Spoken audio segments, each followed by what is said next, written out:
Well, good morning, folks. Welcome to Radio FM 88 Australia. We're broadcasting from the studios in Brisbane, Australia. Our co-host, of course, is in Cape Canaveral in the United States, and our guest is also in Florida. And without further ado, I'll hand you over to Elise. All right. Hello, everybody. Hello, Patrick. Thank you for being Hello. here. Thank you for visiting with us. We're always so grateful. And today we have Patrick Leddy. He's a spiritual healer, he's an angelic healer, and a psychic medium. And I met Patrick at a get together in Sarasota, Florida. And he actually recognized me from YouTube, and I said, "Oh my gosh, I would love to have you on the show." And so here he is, just working with angels, and his story is quite interesting. So, Patrick, welcome. Yeah, Tell us all thank you. about you, and of course, how did you come to be an angelic healer? And give us all the details because we have plenty of time. So, I'll give you all the juice. okay, great. So it's all yours. All right. So it started back when I was married about 15 years ago. Almost, well, that's now 18 years. Wow, I'm losing track of time. So my wife, for my birthday, my 50th birthday, and she got me a reading with a psychic medium here in Venice, Florida. And I did not believe in mediums. I did not believe in psychics, none of that stuff. It was all foreign to me. So I reluctantly did it. It was my wife. So I said, sure, I'll come. And when I walked in, there was a board with 9 different mediums on there. They had their profiles up, and I kept looking at the board saying, wow, who am I going to pick? There was women, there was men. So I picked the oddest looking character I could find, the one right in the middle. And his name was Richard Blanchard. He's actually a pretty famous psychic medium in Florida. And Richard was slam dunk busy. So I had to wait a little while to get in to see him. So I just walked around the shop and looked at crystals and everything. So I finally get in there. And as soon as I get around the corner, Richard looks up at me and he goes, my, what do we have here? Right away, that just kind of like set me off. I was like, wait a minute. I just walked in the room. Why is this guy saying that?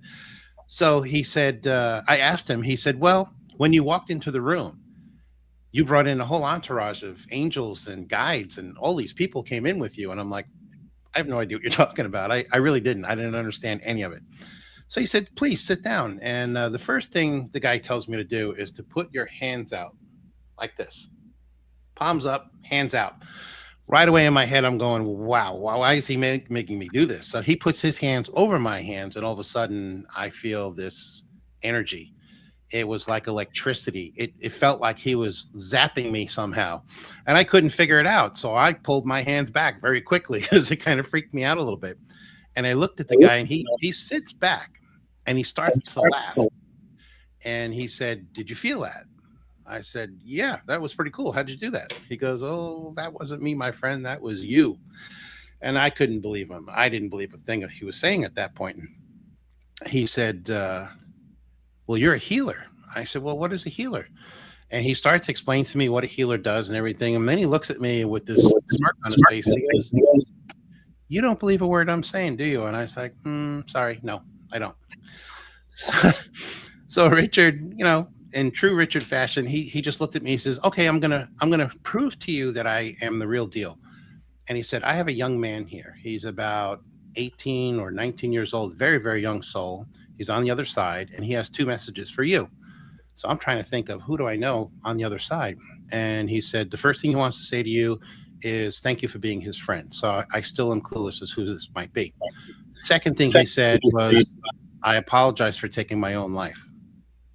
And I see the big letter K. I was like, oh my gosh, my friend Kerry, who committed suicide back in high school.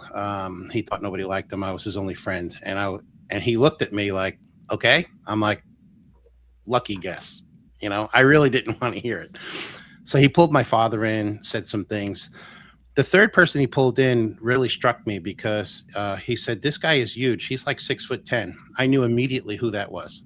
My Uncle Charlie was very, very tall. And he said he's a relative of yours. And I'm seeing the letter C. So I said, yeah, his name is Charles. and he wants to say something to you as well. He said, psychic mediums run on your mom's side of the family, and no one talked about it. It was kept secret for decades. I said, well, that would probably explain why my mother always knew what we were doing as kids growing up. She always figured us out. And so this 15-minute reading turned into an hour and 20 minutes. I can remember Richard's staff coming in saying, hey, we got all these people getting upset because they're waiting. He's like, I don't care. This guy's not leaving my site. So he kind of explained what I could do and what I'm capable of doing. I still didn't understand it at all. So I left there and it was like, all right, great. Thanks for the reading. And, we went home. I didn't think about it for years. And all of a sudden I found myself on the end of a divorce. And the day I left, and I'm serious, the day I left, my hands popped. My energy was on fire. I didn't understand it. So my hands got really hot. I'm in my new house and I'm touching my face. I'm like, what is going on with my hands? So I reached out to a friend of mine that I knew was a medium. Her name is Julie Brooks. And I said, Julie, I need to see you. And she's like, I know you do. I was like, what does that mean? She's like, I got some messages for you. And I'm like, okay. So Julie brings me down to another place in Venice called the Power of One, where I met Tom Amir. Tom was the proprietor here, and he was a healer. And they brought me to a Tuesday night circle. So this Tuesday night circle was pretty interesting because it was about 30 to 40 psychic mediums, and I had no idea who these people were. And they brought me in, they sat me down in the circle. I was sitting next to Julie, and I noticed everybody was staring at me the whole night. It was very uncomfortable. I was like sitting in the corner squirming like a 2-year-old in a crowd. So all of a sudden, near the end of this meeting, Tom looks at me and he goes, hey, the new guy, what's your name? I said, Patrick. He goes, you're awfully quiet. Why are you so quiet? I said, well, I'm a little intimidated because everybody's staring at me. And all of a sudden, this girl, Elaine Roden, she puts her hand up and she goes, ooh, can I tell him why we're all staring at him? And he said, yes. So Elaine stood up and said, I met Tom and I saw his aura, which was quite fascinating because it's called the rainbow aura. It constantly changes colors. And she said, tonight, I got to meet a second person that has a rainbow aura, and I'm talking to him right now, and that would be you. So I was like, what's a rainbow aura? I have no idea. I had no clue. So they all started laughing, and I agreed to go back and meet with them again. And I did. And as I got to know these people, they started telling me like, yeah, you have these wonderful gifts that you really need to explore, and you need to start learning how to use them. And I told them, I have no idea how to use these gifts. And I finally got down to one night where Tom asked for a volunteer to get a healing in this big circle. A woman stood up and she sat in the middle, and Tom asked me to get up and help him. And I was mortified because I had no idea what to do. I've never done a healing before in my life. And Tom said, just come up here. He said, put your hands like this behind her head. Don't touch her. Stay about an inch away. And then visualize the energy just coming through the back of your head and through out your arms and into her and all this stuff. And I was like, okay, I'll try it. He says, oh, and close your eyes when you do it. I said, all right. So I closed my eyes, and the next thing I know, I'm wobbling like this. I'm just going back and forth, and I feel something really powerful coming through me. And the next thing I know, I opened my eyes. I didn't know was that 20 minutes had elapsed. Tom is back in his chair, hysterically laughing. And I'm like, I look at him and I go, were you there the whole time? He goes, dude, as soon as you closed your eyes and you put your hands up, your energy was so powerful, it pushed me backwards. I had to sit down. I was like, I have no idea what I'm doing. He goes, you're a natural. Trust me. We're going to show you. So from that night forward, people heard about me and they all started coming to the meetings. This meeting went from like 30 to 40 people to like 60 people overnight. And they're all like, who's this new dude that's got this gift? I want to meet him. And so I started to practice. They showed me what to do, and I started channeling energy into people. It was pretty wild. And one of the mediums there, her name is Marty Terniccio. She's a wonderful friend of mine. She's kind of like my guardian angel. She is amazing as a psychic medium. She came up to me one day at the Power of One down there in Venice, and she said, hey, I would like to work with you and tutor you, to kind of show you what to do. You're a medium. You got all the gifts. You got all the clairs. The girl that I mentioned earlier, Elaine, had tested me for all the clairvoyances and clairsentience, clairaudience. I have them all.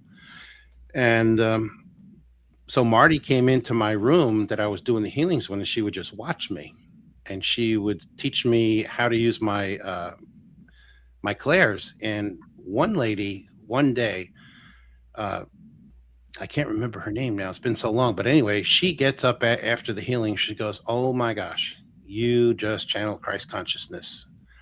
And I looked over at Marty and I was like, "Well, what does that mean?" And she's like, "You channeled Christ right into me. I saw him. I spoke to him. He was here.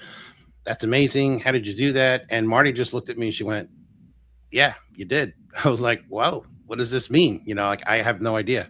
I thought I was just channeling, you know, Archangel Michael and Raphael. She says, "No." She's like, "You're much more powerful than that. And you're just going to have to learn as you go." So years went on. I worked there for about 8 years. And the first time I did a Psychic Saturday, the owner, Tom, said, "You know, I'm not going to support you in this. And you're not going to make any money doing this," because he was a little jealous of what I could do. And he said, "You could do it, but you can't charge any money."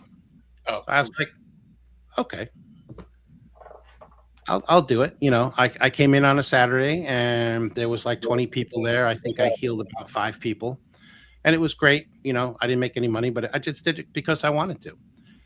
Well, the next month, Psychic Saturday came around. There was 20 people outside the store at 8 o'clock, and Tom came in. He said, "Who are all these people? Who are they? Why are they here so early?" And they're like, "Well, they all signed up for Patrick." Now I'm getting paid. He's like, "Well, you can charge them if there's that many people." So it only went from like 9 o'clock to 2. I was there till 4:30 that day, healing people, just doing healings. And, you know, the next thing I know, 8 years went by. It was just an amazing process. I owe a debt of gratitude to Tom Amir. He's passed on now. But Tom was very ill too at that time. And he had kidney failure. And I worked on Tom all the time. I think I kept this man alive for about 7 years because he should have been dead a long time ago. And his numbers actually went from like very, very low, like 3, 4, 5, 6, way down there, to I got him up to like 14%. And they just kept saying it was because of the energy I was channeling. So I really didn't understand it at that time. I understand it now.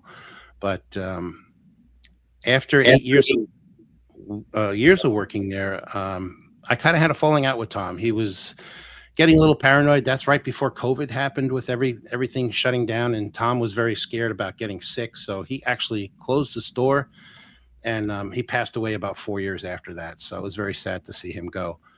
And in that 4-year time frame, I stopped doing healings. I was really upset, you know, that we lost Tom, and I just got burnt out. I didn't want to do it anymore.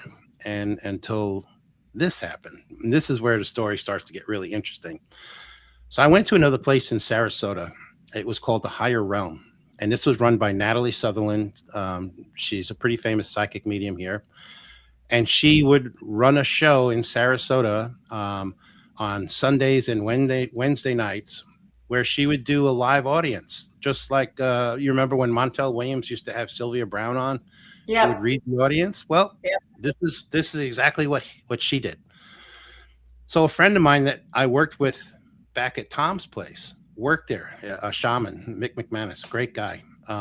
So Mick saw someone that knew me, and he said to say hi and invited me down to one of these programs. So I walked in with a friend of mine, a girlfriend of mine, and I said to her, I said, "Well, if this medium's any good, she might pick up on what I can do, maybe. I don't know. We'll see." So I'm sitting in the back, all the way in the back. I had an angel medallion on, and about 50 minutes goes by in an hour show. So I'm looking at my watch and I'm laughing. I'm like, "Ha, she didn't pick me." And I'm looking at my friend this way, and all of a sudden I hear this, "And I'm coming to you, the gentleman in the back wearing the angel medallion." I was like, "Oh, that's me." She freaked out on stage. She's pointing at me like this with her hand up, and she's looking at me. She's saying, "My God, my hairs are standing up on my arm right now while I'm looking at you. They're telling me, Spirit's telling me what an empath you are, how empathic you are." She's like, "You're about to make me cry live on stage. And oh my God, you're about to cry." And I nodded. And she says, "Why are you going to cry?" I said, "Well, because I feel the loss of your child." from 2 years ago. Well, she busted out crying because it was true. And Wow. she's like, in 22 years of being on stage live, I've never had anybody make me cry like that. That's an amazing gift in itself. She goes, but now they're telling me what you can do. And they're also telling me that you're not using your gift. Then they're not happy about this. And I was like, oh, well, not my problem. So she said for me to wait at the end of the show. She kind of told the audience what I could do. The whole audience turned around and looked at me. It was a little embarrassing. I wasn't in the public spotlight at that point. And I was very shy. So at the end of the show, she came up to me and she said, that was just an amazing thing that you were able to do to me. And did you know anything about me before? I was like, no, I've never met you before. She's like, you really got that message? I'm like, yeah, I picked it up empathically. I picked up that you had lost a child. And I was right. So she's like, well, I'd love to get to know you. So I started to come to her shows. Like I said, it was on every Wednesday and every Sunday. And one day I was there and she picked on me a lot in the audience. She would love reading me and people would always turn around and stare like I used to argue with Jesus all the time. So people would laugh in the audience like, wow, this guy's the one that argues with Jesus. Okay. So at the end of her show, she channels Mary Magdalene live. And I'm like, really? Oh, yeah, it was real. I mean, she starts channeling Mary Magdalene and I'm looking at her. My friend's like, you're crying. I'm like, she's really channeling Mary Magdalene, like her spirit. I can tell, I can see, and one day she was doing it and she abruptly stops and she turns right to me and she goes, Yeshua speaks. And I'm like, uh-oh. I was like, this is coming for me. I know it. And she turned her whole body, eyes closed, keep in mind, and looked right at me. And she said, my brother. That's how it started. That was him talking to me. Didn't use my name, called me my brother. And he laid into me. And I was so embarrassed and so humiliated because he just kept saying how disappointed he was in me that I'm not using my gift, how upset he was that I kicked him out of my life. Basically, I did. I didn't have a room in my heart for him. And he was saying this. And this is in front of a 70 person audience. I was humiliated. So I felt like this tall. And I was actually like crying because he has a way with words, and man, I got up and left there. I was so embarrassed. And I just kept arguing with him for the next 2 weeks over and over because I could. I have a very interesting communications with him when I channel. And so I went back after a couple of weeks because I'm a glutton for punishment. And at the end of the show, once again, Yeshua speaks. I'm like, oh my God, you got to be kidding me. I just came back one night. But this time it was different. This time I'll never forget what he said. This is exactly what he said to me. I never will forget this. He's like, I want to take a moment to thank you for allowing me to kneel beside you and pray with you. And also thank you for allowing me back into your heart of hearts. I love you, my brother, and I'll never leave your side ever. I was like, whoa, what do you say to that? I was just bawling my eyes out in tears. I couldn't believe that that's the message she was channeling. The whole audience turned around again and looked at me like, really, dude? Like, what is wrong with you? I'm like, well, yeah, it was me. I was arguing with them, but I'm not arguing with them anymore.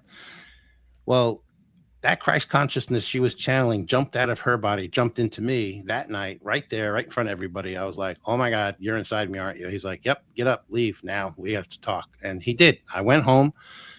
He spent the night with me. Subconsciously, I got a phone call about an hour later from Natalie asking if I was okay. I was like, yeah. I was like, he's here with me and we're having a powwow. That's what I call him. And he explained to me what he wanted me to do and that I signed up for this and that he marked me before I came back onto this earth plane. I talk about this a lot. The letter M on my hand. I have 3 vertical stripes under my left pinky, my right pinky, I'm sorry. And on my left hand, I've got a capital A because I'm an angelic. And he showed that to me. He said, you were marked before you even came back here and you agreed to do this work. And you are going to do this work. Do I make myself perfectly clear? Was kind of like, dang. Woo! I was like, okay. I can say this: Jesus has a wonderful sense of humor. Yeah, I've heard that. He works with me. There's part of the joke right there, because I was not the nicest guy growing up. I mean, I had a rough life. And I asked him that night, I said, I need to ask you this question. He says, what is it? And I said, why did I have to go through all this childhood stuff that I went through? I mean, it was brutal. My childhood was really tough. And as a young adult, I turned to drugs and alcohol. I was a mess because of what happened to me in childhood. I was so physically, mentally, sexually abused, everything. And he said, well, he goes, those were all lessons. I was like, you could have sent me a memo. He says, no. He says, no, you had to experience that to make you the empath, to give you the empathy, to make you the healer that you are going to become now. You had to experience that. Oh, and by the way, you signed up for that. I almost fell on the floor. I was like, you got to be kidding me. He's like, no, I'm not kidding. Not funny either. And he goes, and we applaud you for dealing with it. You made it. You survived. And I did survive. And that's like basically how I got into where I am now. And that was 5 years ago. Since then, I have exploded onto the scene. I mean, the healings that I do now are just I'm all over the globe. I do a lot of stuff in Australia too, by Zoom. It's been a real cool trip because I know what my assignment is. I just retired from my regular job, so I can do this full time, which I've been doing full time for the last 5 years. But I'm a busy man. But that's basically how I started, and it just keeps expanding constantly. I'm constantly expanding. I have relatives on the other side. My sister in particular, she was up there for 19 years, came through in a reading, and she kind of told me what's coming in the future, because they can see the future up there, as we all know. Yeah. And I just kind of responded to her like, there's no way. And she's like, yeah, way. This is why I'm getting in touch with you. She was coming in my dreams and poking me and trying to get my attention, because I am clairvoyant, and but I don't use my clairvoyance. I try to explain to people that my clairvoyance, it would be like on the floor, where my healing energy is way up there on the ceiling. So they just clash. It doesn't really work too well. An interesting thing that I can do is I do a one-touch program where I get in front of a live audience. I kind of tell the story like I just told now. And then I invite people up for a one-touch healing where Jesus comes straight through. There's no angels involved in this. It's strictly Christ consciousness. And I give them a little blast. People shake, So I got really, really sick doing this, because I would hold somebody's hand and I would read them. I would get an instant read from birth to present in a split second. And then I could go to work and touch them where I needed to touch them. So when I got really sick, I mean, I was sick for 2 months. I mean, the flu on top of a flu, on top of a cold. And it was just because people, they weren't washing their hands, whatever it was. So I complained to Spirit about it. I said, hey, I'm not going to do this anymore. And they were like, excuse me? No, what? No, you're going to be doing it. Oh yeah, you're going to be doing it. And then some. I said, well, we have to make some changes then. You have to let me use my clairvoyance. I have to be able to read people in line. So they did it on a temporary basis to see how it would work. Well, it worked so well. Now I can do it all the time. So part of my gift is when I've got 10, 15 people in front of me, I just kind of look down the row and I count down 1, 2, 3, 4, 5. Okay.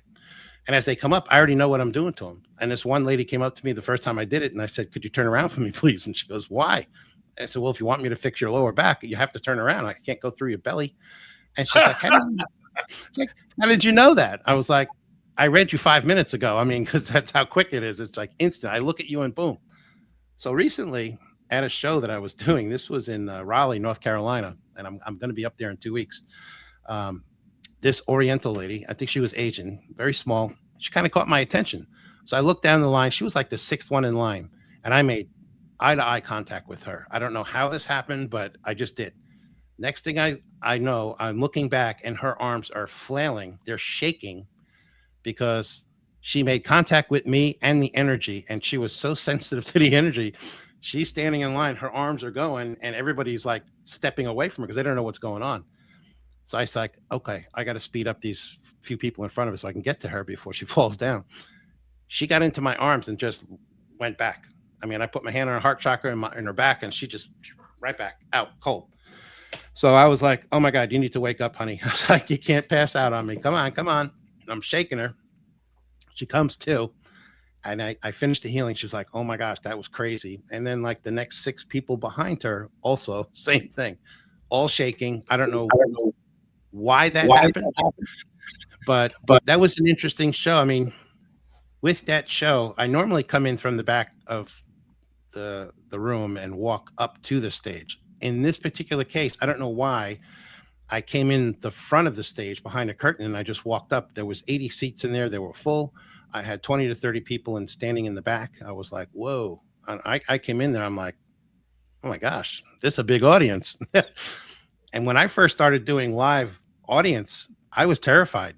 I mean, if you told me I would be standing in front of audiences now where you can't even get the microphone out of my hand because I just keep babbling on and on, I would have laughed at you. I would have said, no way. There's no way.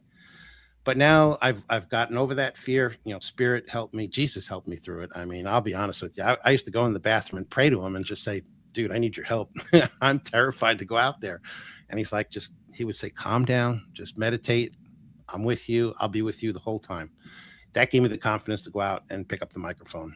And the first few times I did it, it was with Natalie at her place. She started me doing the one-touch events. And it was really nerve-wracking because I had some people pass out and actually hit the floor at her place. I mean, hard. And the first, I'll never forget the first one. It was this young Black lady, and she came up. I'm like, hey, how are you? You know, and she's like, I am great. And I put my hands on her and just boom, like that. Like a sack of rocks just went down. I'm like, I'm looking on the ground. I'm like, oh my God, she just passed out. And she was very energy sensitive. And I didn't realize, you know, that I could do that. So then we had to have spotters. They had to have 2 guys up there at all times, just in case, because we did have some people that would fall back. And I still get it now, but what I've learned over the years is how to control the energy. I can cut it back if they come in too hard or too strong. I can actually filter it a little bit. And I tell them stay with me. I was like, please don't fall. I'm 65 years old now, and I'm way too old to pick you up. So if you fall, you're going down. Can't help you.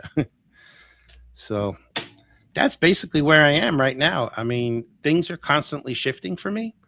Getting more powerful each and every healing. The last 2 days, I had some insane healings. I just did. If people want to look at my Facebook page, please do. There's a healing I did yesterday, actually, and it was in Sydney, Australia. Go figure. This is just divine timing right here, where this gentleman had demons in his house. So I thought to myself, well, you know, he's either got some mental instability or something, because it's very rare that somebody calls me and they got overrun by demons. That's what this guy was saying. And when he got online with me yesterday, I was like blown away. As soon as he got online, I could see what was going on there. And I'm like, oh my gosh, dude, you're not lying, are you? He goes, no. He goes, they've been, you know, bothering us, my family.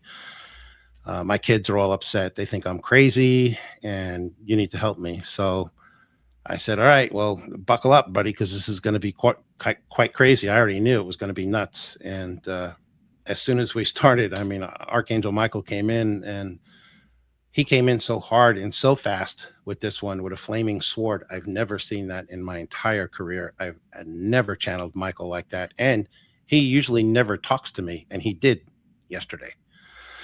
And he told me, he's like, this is really going to be pretty wild for you to watch. So you can close your eyes or you can watch. And I'm like, I'm going to keep my eyes open, dude. There's no way I'm not missing any of this. So, I mean, here he is doing his thing, swinging this sword like is no tomorrow. And all of a sudden he tells me, he's like, I need help with this. So he's like, I'm going to be calling in some more archangels, and 6 more archangels came in. I was shocked, and it was like a battle. It's like a war zone. Oh my God. It was the craziest healing I have done in my career. In the 16 years I've been doing this, that was the nuttiest one. And I'm just watching this in shock. And at the end of this half an hour, the guy gets up and he's like, wow, what was that? He's like, he had one demon that was called Stephen. And he said, Stephen was behind me telling me Well, let me back up for a second. The first thing that happened, this is the clue that I had that this might be real. My computer, the one I'm on right now, would not start. I couldn't get it hooked up. I couldn't get it to work. We got on Zoom. The camera didn't work. Then the microphone went out, and I'm like, something's crazy is going on here. So I actually yelled for my other half, and I said, hey, bring me my other laptop from the kitchen. And she did. She brought it in here. It's brand new. I know it works. Same problem, having problems connecting. So I was able to audio with the guy, and I said, hey, just hold on. I was like, something weird is going on. And I figured out later it was them messing with us. Yeah. They didn't want me coming in that house at all. They were terrified, and rightfully so, because we wiped them out. And at the end of that, he told me this. He said, you know what? I'm going to tell you something. I spent over $1,000 for a healer here in Sydney, and nothing happened. I did one session with you for 30 minutes, and you just like annihilated this whole thing I've been having problems with for 5 years. They're gone, completely gone. He goes, and by the way, Stephen was telling me in the back of my head that I wasn't going to win, meaning me. And he goes, that's when this big, huge purple light came and just like vaporized this thing. And I'm like, well, that was Archangel Michael. You know, he's the one that came in strong for you. And I was like, then Jesus came in at the end and just cleaned the rest of your house. So that was like a really nutty healing that's like one of my best stories. And I made a video out of it. So if people want to hear it again, they can go onto my Facebook page and see it. It's still up. Wow. Facebook has taken it yet. It's nuts. Wow. So when that was happening, was he aware of what was happening? Like, was he seeing the archangels, or all he did was he felt something different? He said that when he had his eyes closed, all he saw was flashes of colors everywhere. Blues, golds, greens, yellows. And I'm like, well, that was all the different archangels that came in to help you. I was like, I had my eyes closed, but I could visually see, I was using my third eye to see everything. And he's like, I knew something crazy was happening because I could hear them like, dying off.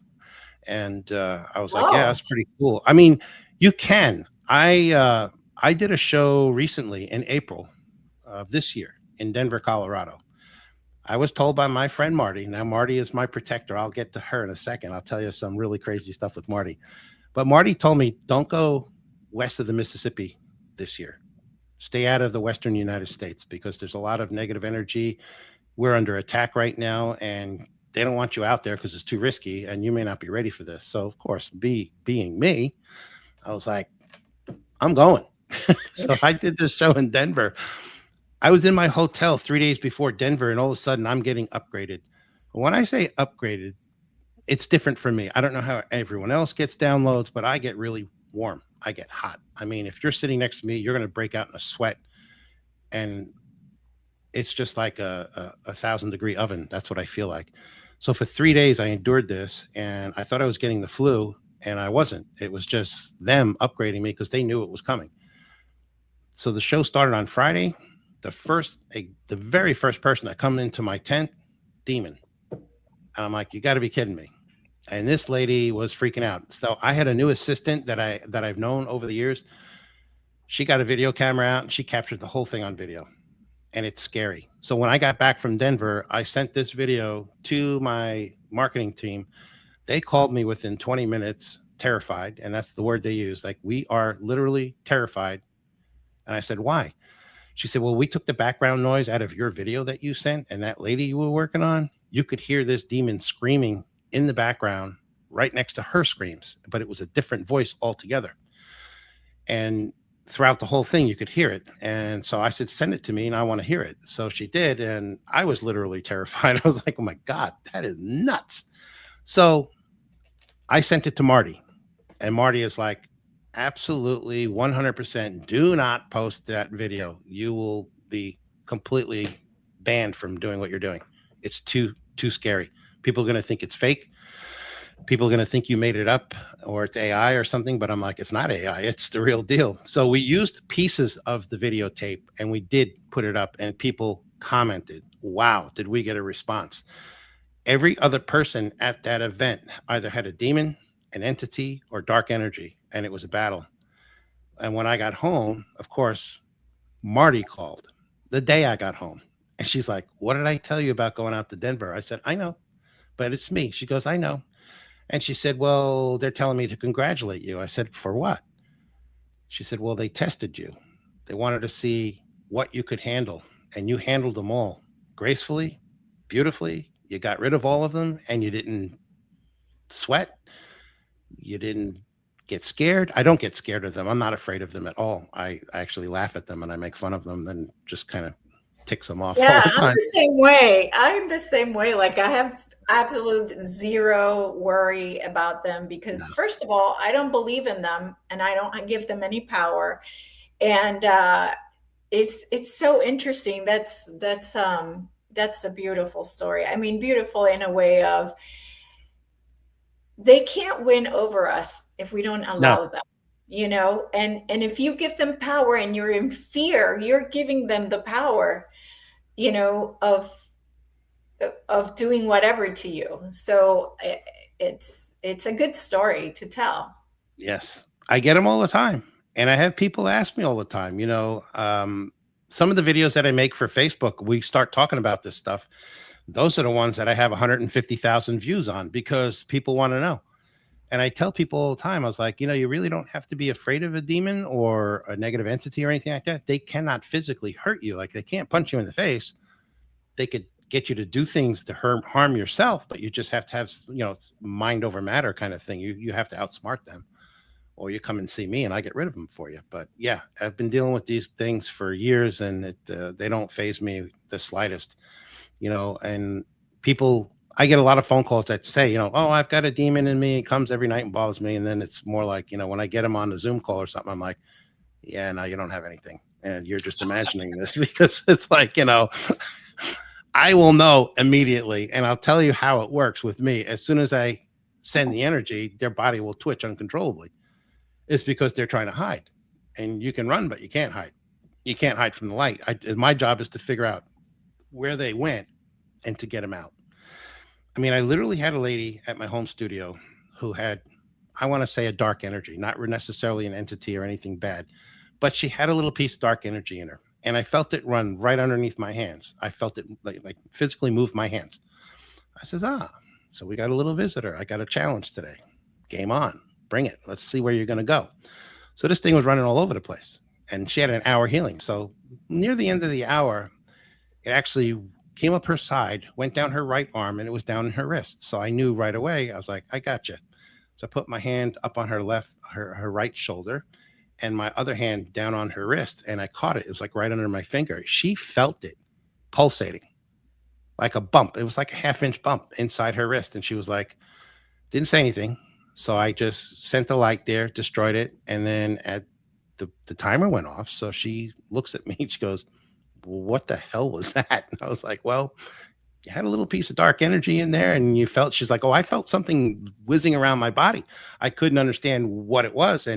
But I did feel that in my wrist. It was like a lump. I was like, yeah, because I caught it. You know, that's where I trapped it. It was trapped in your arm. It couldn't escape. It couldn't escape because the light was there. I called Jesus in and he helped me destroy it. So it's that simple. But I get them all the time.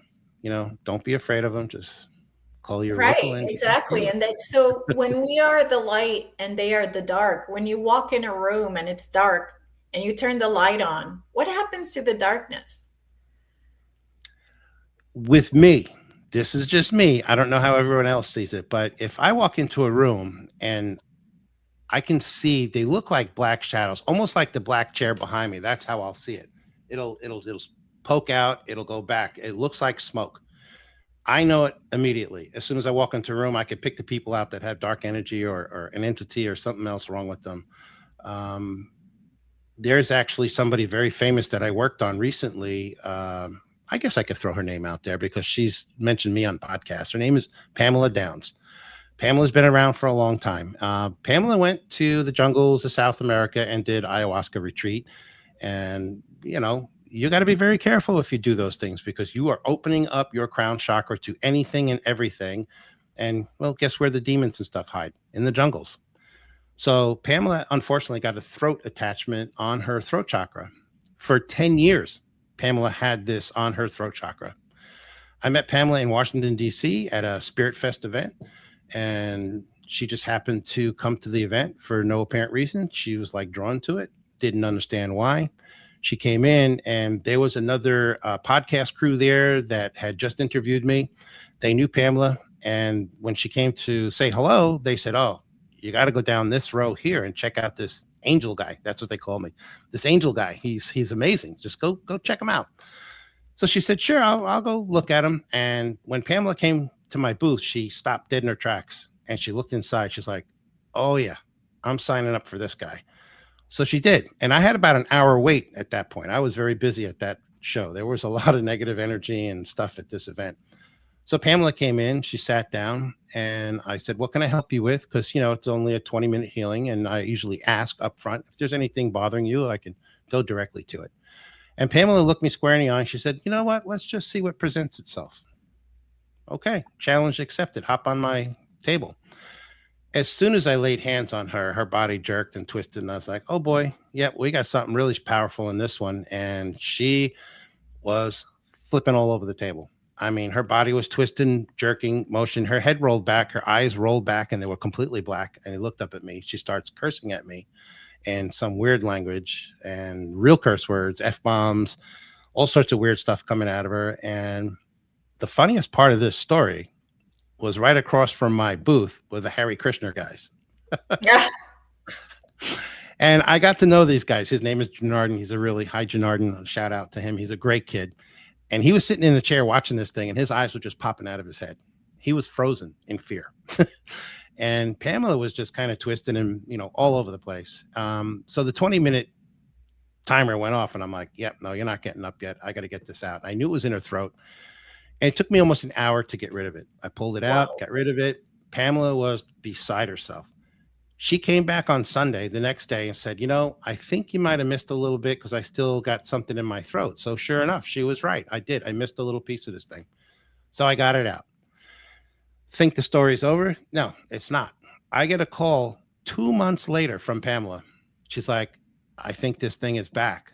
And I'm like, "Oh my gosh, you got to be kidding me."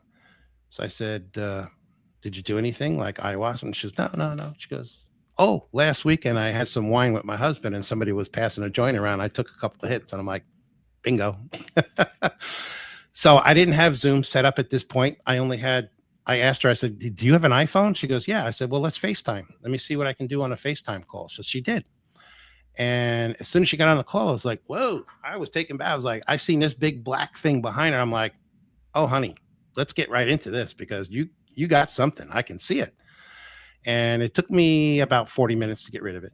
And Pamela was so taken back that about a year ago, this is going back 2 years, Pamela gives me a shout out on Emilio Ortez's podcast for about 4 minutes.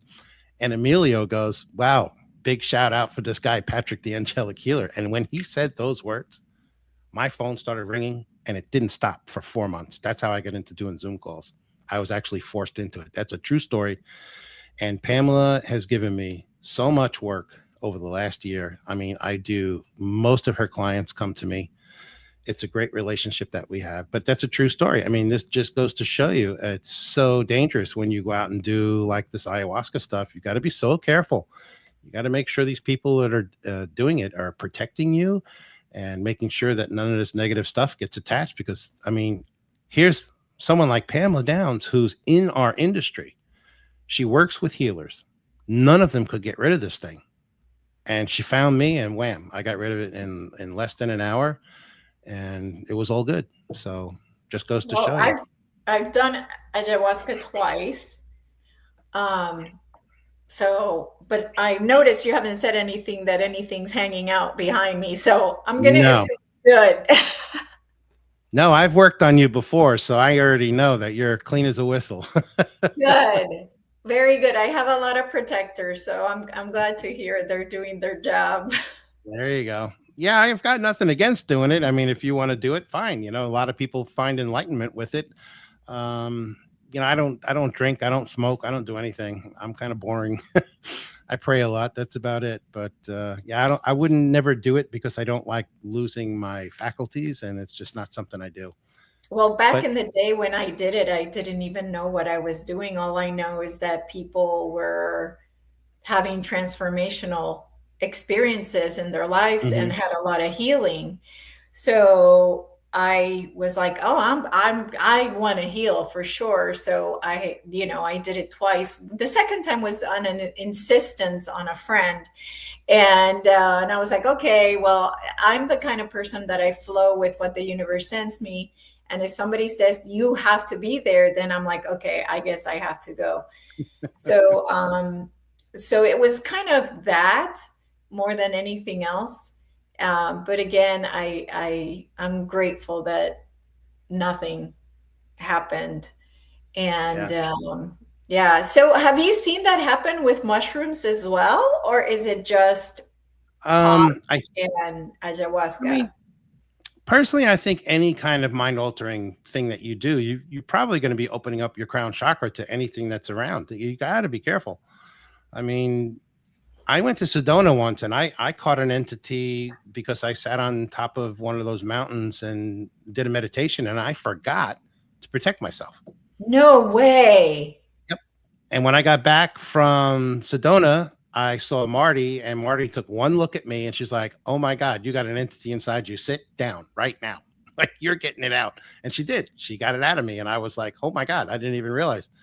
And when I told her what I did, she's like, you forgot to protect yourself. You know, you got to call in Archangel Michael and do the whole cocoon your energy stuff. And I didn't do it. Well, guess what? I do it now twice a day. I do it when I get up in the morning before I get on Zoom, and I do it at night before I go to bed. I don't miss Okay. ever. And so people know how to protect themselves. Can you tell us what to do? Yes. Now this is my own way of doing it, and I wasn't taught this. I just developed it. So I invoke Archangel Michael. I ask him to come in and protect me and cocoon me with his bright white light. Wrap that energy around my head and my feet. That's very, very important. A lot of people forget the feet, especially because that's how things can get into your meridians. And then I tell him to take his mighty sword and shield and tap the four corners of my house and protect it. Don't let anything in and don't let anything out. In my case, I don't want anything getting out. If there is something in my house, I'm going to destroy it myself because that would really irritate me. Because, you have to tell the, entities, this is my sanctuary. You're not allowed here. This is my home. You need to leave. And they will. They usually abide, but I always use Archangel Michael. So when I do my healings, I do the exact same thing. I invoke him. I say, please cocoon my workspace, and close me and my client and protect the connection from like here to say Sydney, Australia. I want that whole connection protected. And I go through rituals. I say some prayers. I say good morning, like it's in this order. It's going to sound weird. It's Archangel Michael is always first. Raphael is always second because these are the two angels I work with all the time. Jesus is always third. Father is fourth. And actually Mother Mary is last. And then I invoke all the archangels to sit around and protect my home while I'm channeling because I want that extra protection. And I do it every single day. Every single healing. I do the same thing over and over and over again. And now what I do when I start, I just invoke Archangel Michael first and I make the connection and it's instantaneous. When I first started doing the Zoom calls, I got a call from Marty and she was like, she knew I was doing them and she's like, well, how are you doing? I said, good. She goes, you want me to connect you? And I'm like, sure. So the first thing that Spirit said was congratulations. And I'm like, for what? They're like, well, you're the first person that we've ever worked with well, here's what Jesus said first. He said to me, my energy is boundless. I can go at any point on the globe. Your job is to be the GPS and point me in the right direction and make the connection. Okay, great. No one taught me how to do it. I had no idea how to do it. I just used my own intuitiveness. And now I got it down to a system where I can connect with you no matter where you are. You could be in Cape Town, South Africa. It takes me seconds, not minutes, not 10 minutes. It's seconds. I visually see the energy shoot out from Sarasota, Florida, go across the stratosphere, drop into Cape Town, and boom, I nail you. And when I do, I have a ritual where I send it out and I connect and then I suck it back in and it just goes pop and boom, we're connected. And I'll open my eyes and I'll see the rapid eye movement on the client and I know I've got them. I've got the connection. And then I go to work. It's really that simple. It really is. Wow. So Wow. Amazing. I did not realize that you were battling demons out there. I thought you were healing people, like, it's you all part of know, healing. of stuff, but this is like, wow, that's amazing because, I'm sure that there's some people out there that are scared of taking care of demons and stuff like that. And Yes. if you're scared of them, you can't help people. You No. can't be scared of. No, and it's really interesting. The first time I did one, it wasn't too long ago. I didn't really understand what it was. And it was actually on a friend of mine here in Sarasota. She got on my table. I invited her over for healing. I wasn't charging her. We were friends. And during the healing, all of a sudden her body like tensed up.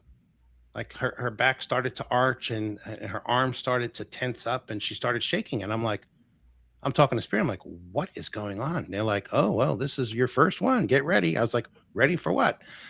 And they explained to me like she picked up an entity. It wasn't even a demon. It was just an entity.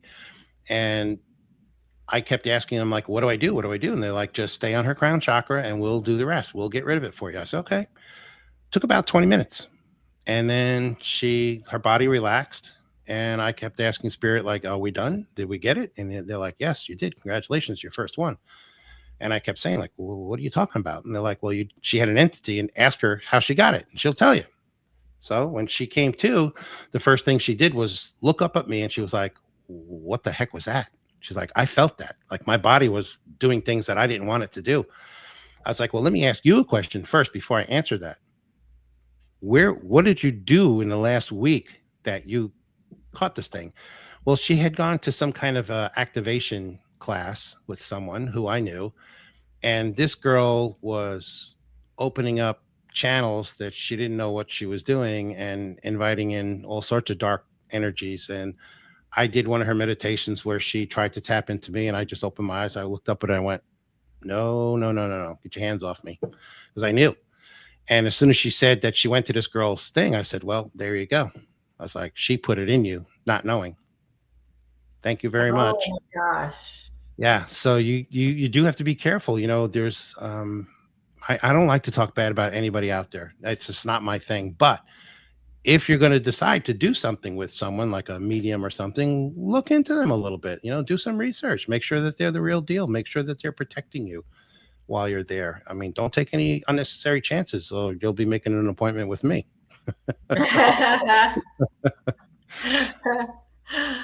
Oh my gosh. So how can you tell people, how can they be informed of if possibly they have an attachment or a demon? Mhm. Chances are, I think attachments are more um, happen more than demons, in my opinion. But you're the expert. I don't know. But Yes. how can they tell? Oh my God, something's up. I need So it. a lot of times when people, let's start with like just a dark energy. Most people don't even know that they have a dark energy. They just Right. get in That's why there I'm and they asking. they kind of wreak havoc. You may not feel good, or you might just notice a mood change. There's your sign. People that get entities, that's a little bit different because entities are pretty powerful and they can really mess with you. They're all about like getting in and just wreaking havoc with your body. I mean, you might feel like pain in certain areas of your body that just appear out of nowhere. Well, that's because they're working on you. They're trying to do things to make you uncomfortable.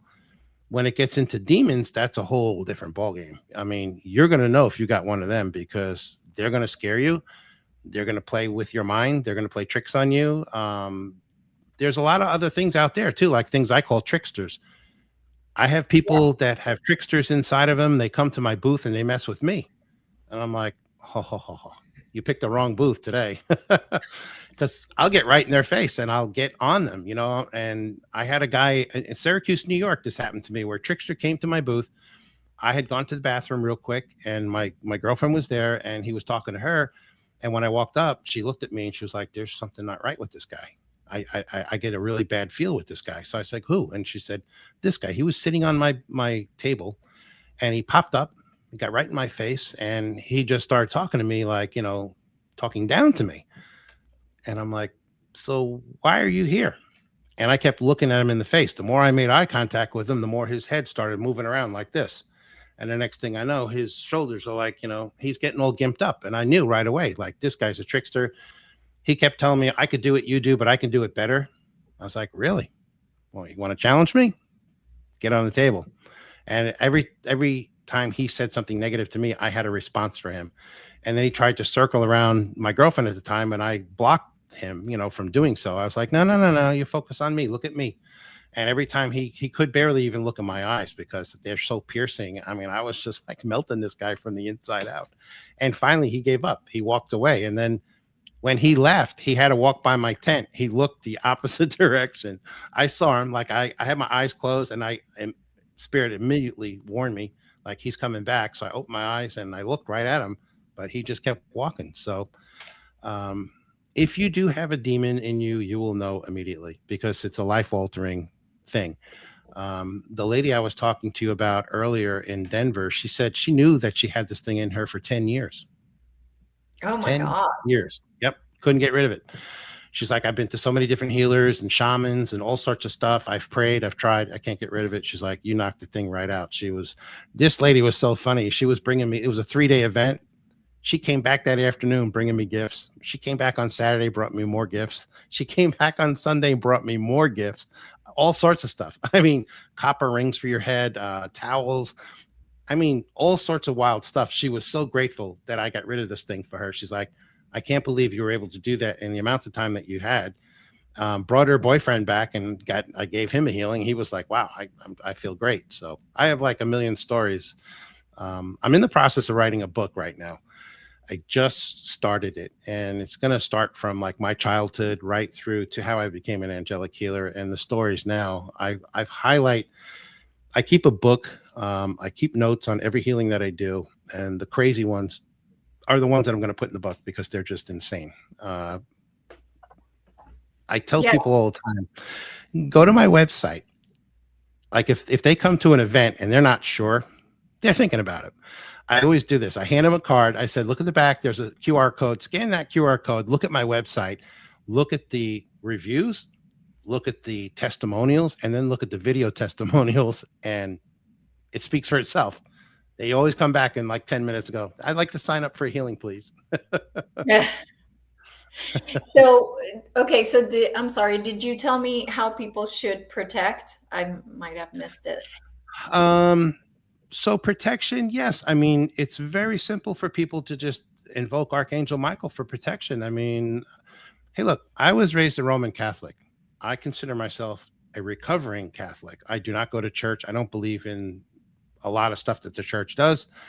But I don't think there's any real bad religions. Religions are just to indoctrinate people into their control system. That's how I look at it. So there's really no bad ones. And if you have ways of praying to your God, whoever that might be, do so and protect yourself. I mean, the angels are everywhere. I think most religious genres believe in angels, and Archangel Michael is very real. I can assure you that. An interesting fact is Archangel Michael was actually assigned to me at birth to protect me. And he has. I shouldn't be here. I have cheated death over 20 times, and I'm dead serious about that. I mean, I have been in like horrific accidents and all sorts of things. I've had guns pointed at me. I've been shot at, and I'm still here. Yeah. So yeah, just gives you, you got to have that faith, man. If you believe, they'll protect you. Well, that's the key, right? Is belief. Yes. It's Absolutely. actual belief. I mean, I'm personally myself, I've never believed in demons because I know if I believe in them, then they'll be part of my reality. And I'm not interested in them being in my reality. So I don't believe in them. But unfortunately, when people do believe in them, that's when, they might start showing up because you believe that they exist. True. So, you don't want to attract anything like that. I get it completely. I mean, yeah. I did a one-touch program once in Florida here. I think it was actually in Sarasota at an event. And I had a gentleman look at me square in the face, and he goes, I didn't feel anything. And I looked back at him. I went, I'm so sorry, sir. Have a nice day. What can I tell you? So it bothered me because I'm like probably one of the most honest guys you'll ever meet in your life. I mean, I was raised right. My dad was an attorney. I mean, I grew up in a Catholic family. We always did the right thing. We never did anything bad to anybody.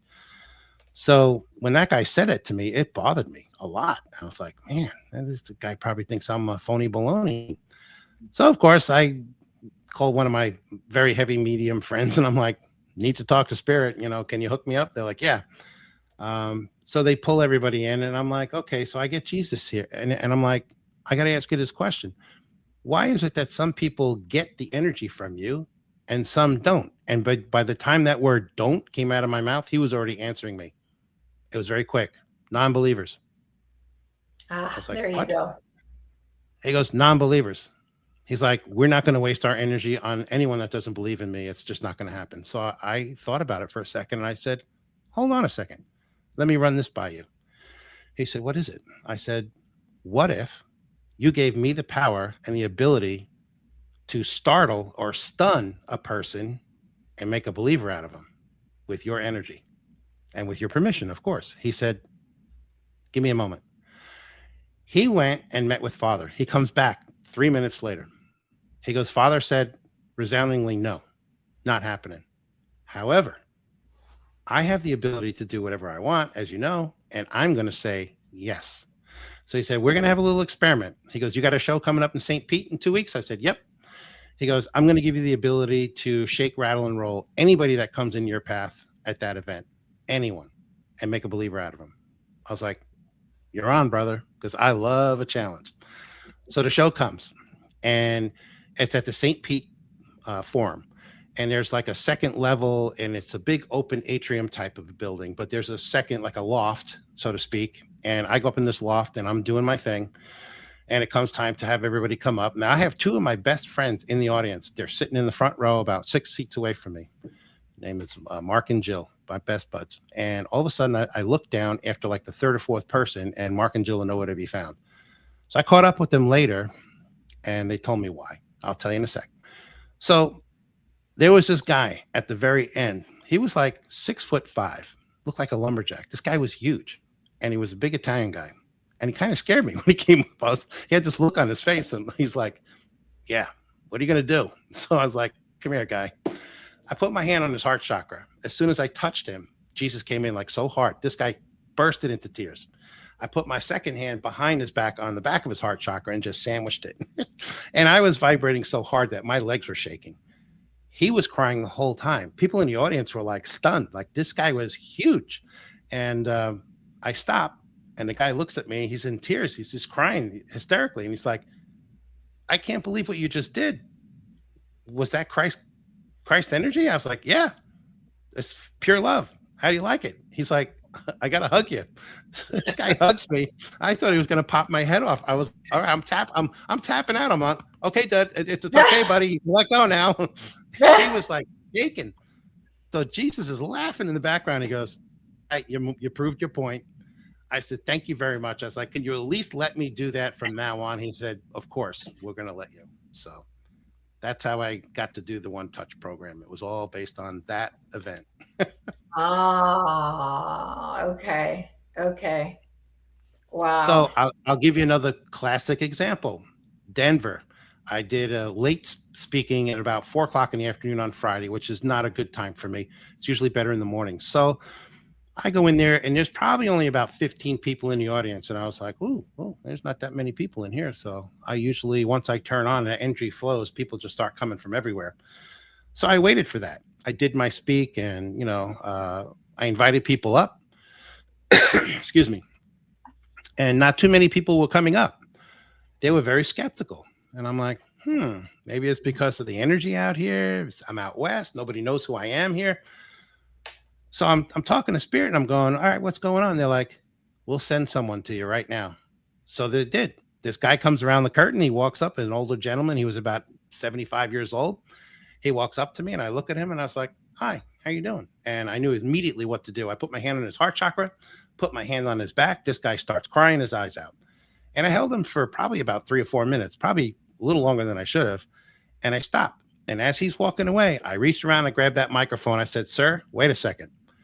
I looked at the audience and I said, okay, who could tell me what I just did? Lady raised her hand. Well, you put your hand on his heart and on his back. And I was like, okay, great. So every chakra immediately when he walked in here. And I'm going to have the person tell you why. I said, sir, tell the audience why I did that. And he looked me square in the eye and he said, because I just had open heart surgery 2 weeks ago, brother. And you just made me feel like $1,000,000. I was like, yes. Everybody got up at that point and came up. Got made a believer out of them. So sometimes it's visual, sometimes it's energetically. It just doesn't matter. Wow. What beautiful. I just love it. Jeff, do you have any questions for Patrick? Oh, I do, as a matter of fact. I've never laughed so much.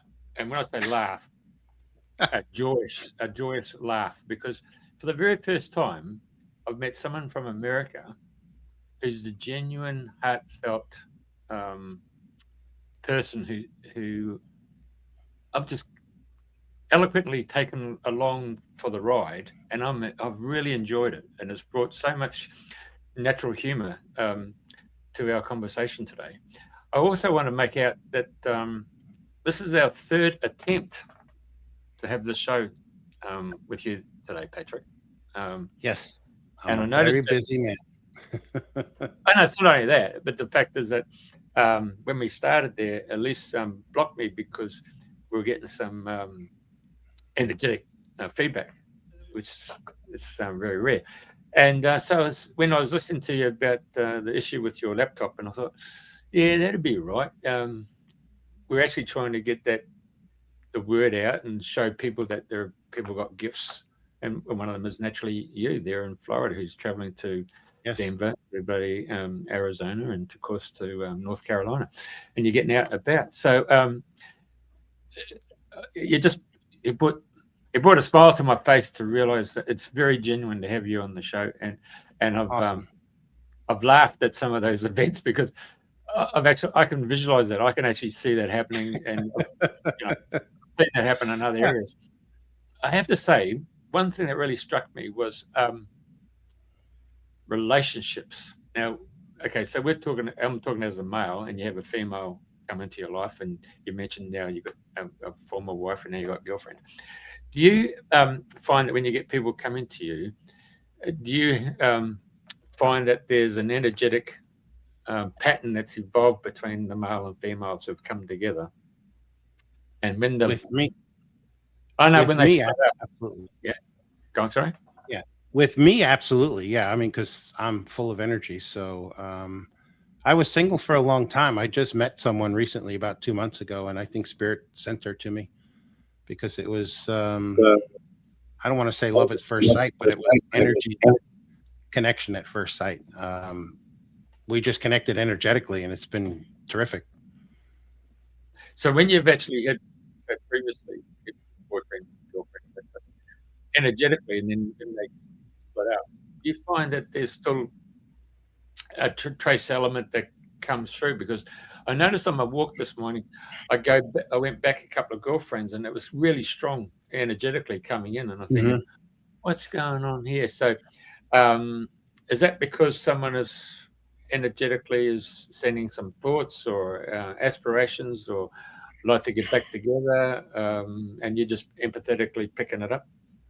It's interesting you bring that up. I will say this: 3 girlfriends ago, I met this woman. I was at a spiritual event, and she walked in. I did not know who she was, and she sat down right across from me, like to my left side. And I turned to look at her to say hello, and we locked eyes, and I immediately started crying. And I'm like, what the heck is going on? She starts crying. We couldn't unlock our eyes. We just stared at each other. And eventually it hit me. And I looked at her, a total stranger. And I looked at her and I was like, welcome back. You and I have walked together. You and I have had relationships before. And you and I are going to have a relationship right now.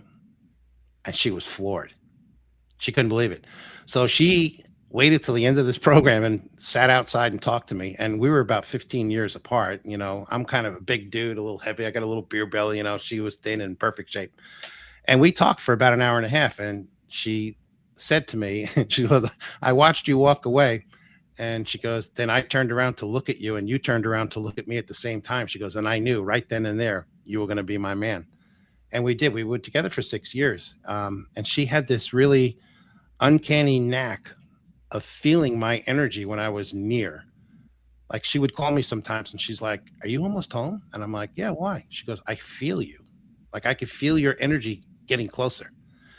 So it's interesting how that works. So I've had some really deep energy connection with this particular lady, and I missed that. I haven't had it with anybody else. And it turns out when I asked Spirit about her, she was from another country, and we have had relationships in the past. And what they told me was that she's a lesson for me to learn, and I haven't learned yet. So she keeps coming back into my life. Now, she was born and raised in Argentina. How in the heck did she find me in Florida? That's what I want to know. So somehow we crossed paths, and it was just meant to be. It's always interesting how I meet people and how long they last. And, you know, Jesus laughed at me when I asked him, I was like, why do I have all these relationships? He's like, it's you. You're never going to be settled down. You're never going to settle for just one. I hope my current girlfriend's not listening to this. She's not going to be happy about that. So when someone is sending loving thoughts to you, or you know, you might get, oh, someone just walked over my grave, or you know, you get the goosebumps and all that stuff. Say that, go back to that relationship you've just spoke about. Mm-hmm. When that person steps away from you and you can really feel at a loss, you know, you've just lost but you've how do I explain it? Well, I tell you that the experience I felt was I went from being a 60-year-old man to a 16-year-old boy with his first girlfriend, and it was just amazing energy pattern to feel that I'd walk over water, I'd walk over hot coals, I'd do anything for that particular woman. And so, right. And then it's just, it's a real heartbreaker when it is. Members of but the family. There's always a lesson. There's always a lesson in there for you. That's how you have to look at it. Yeah. And my lesson was stop dating narcissistic women, because she was a covert narcissist. And, you know, I had to do the whole therapy thing after her. She destroyed me. I mean, I was heartbroken over the breakup, and, you know, she actually broke up with me, and it was over jealousy. It was really silly. She was really jealous of one of my very good friends. And, we were out and having dinner, and we had some drinks, and I don't drink anymore, but back then, my friend kissed me on the mouth, and that did it for her. She was just went ballistic. And I'm like, but I've known her for years. It's like, it's okay. She had a little too much to drink. I pushed her back. It was fine. But that did it. And I know she regrets it, because, you know, she thought I was going to come running after her like I always did, but I decided not to. I had learned my lesson. Sure. So that's how I look at relationships. There are always lessons in your life. They're always there for a reason. You know, my ex-wife was put in my life so I could have the children that I have. And, you know, now they don't talk to me. She took to that reader, Richard. Yeah. Yeah, she introduced you to Richard. Hey, well, I got taken back when the guy Tom said you couldn't charge, and that really kicked my energetically for me personally. I thought to myself, I get that all the time. You know, you could be a mechanic, you could be an electrician, you're a plumber. You know, you're providing a service, and you can't charge because you've been given this gift. Yep, I get that all the time. Yeah, that's a big one. On our website, we get so many negative comments that we have auto replies now, and we do get a lot of people that say, "Oh, Jesus never charged," and I answer them back this way. I said, "Well, Jesus worked for fish and bread, but that doesn't pay the bills that we have today." Because I had this conversation with Spirit a long time ago, and they told me this: you're exchanging your energy for money energy. Think of it that way. It's an energy exchange, and it's okay to do. Don't get greedy. And they told me that, you know, there's going to be a time where I'm going to be charging a lot of money for what I do, and, you know, wealthier people are going to come and take advantage of that, but don't squander your gift just for that, or they'll take it away. They're very serious about this too. And my response to that was, hey, look, you don't have to really worry about it, because if that does happen, that would be great. I will be the first person to walk inside of a church free of charge with a whole congregation at the end and say, hey, everybody, you know who I am. If you want a healing, step up. And oh, by the way, I'm going to put a bucket right here for cash donations. And guess what? That's all going to go back to your pastor and your church, not me. I'm not making a dime on this. Is for you. So if you want to do that, and they agreed. So, and I also say, hey, the people that say that to me, if you would like to sponsor me and pay my bills, pay my mortgage, pay my house, pay, pay everything, I'm happy to do them for free in your name. Yeah. Dead silence every time. So I don't worry about charging. It's just, it's like Reiki people, they're pulling energy out of the universe, and they charge. I mean, they should get paid for their time. They're good. We need more healers out there. Yeah, absolutely. I had the same issue as well when I started. I didn't want to charge because I had a full-time job that paid me very well. So I was like, no, I'm doing this for free. But then I found out that had to do with self-worth, and that I didn't feel worthy of that. But I also had this saying too, that it was like, whenever I was doing something for humanity, I always felt that I would rather the person not pay me and let the universe pay me, because the universe will pay you way more than that person can, right? So somebody can, let's say they can afford $50. I'm like, no, let the universe pay me. That's going to be like 10 times more than what you're paying me. So it's just, but when it comes to us in the beginning of our journey, it's definitely about self-worth and not wanting to charge, because, it's kind of a self-worth thing. But once you realize that you are worthy, then everything changes. So, yes. And with the way I look at it is, I don't think there's anyone else doing exactly what I'm doing at the level that I'm doing it.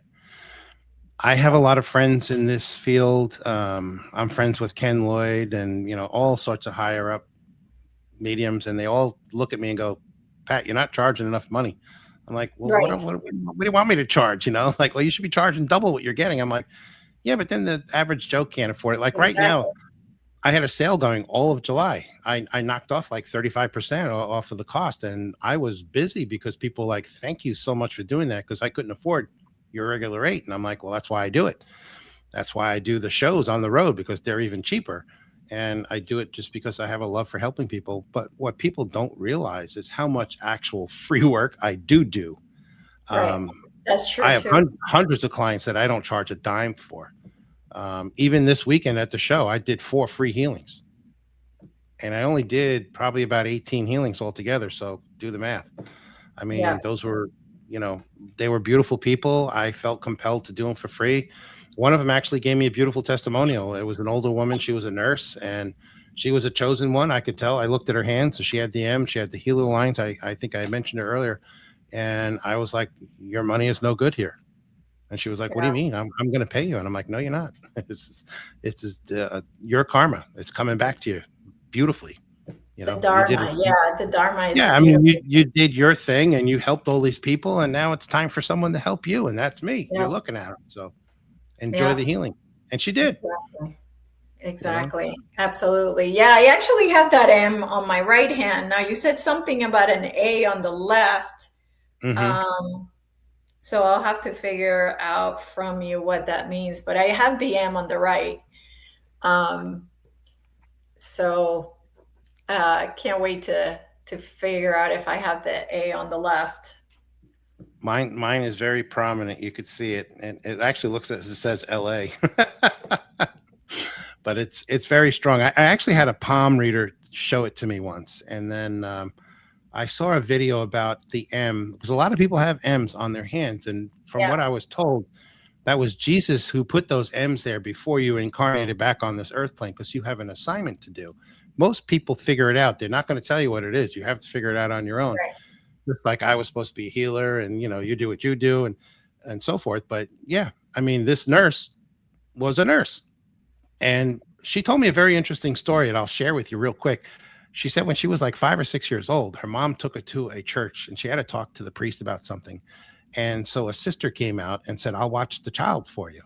And she sat down with this woman, and she put her hand on her shoulder. And this woman said, "All I saw was like this golden light around this nun."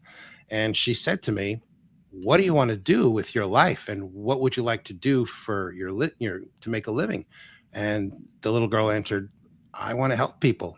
And the nun looked at her and said, "And so you will." And that was it. Took her hand off. Mom came back out. She never saw that nun again, and she went into a life of nursing. So you never know. Yeah, You absolutely. got to figure it out. Yeah, absolutely. Well, I have just enjoyed so much our conversation.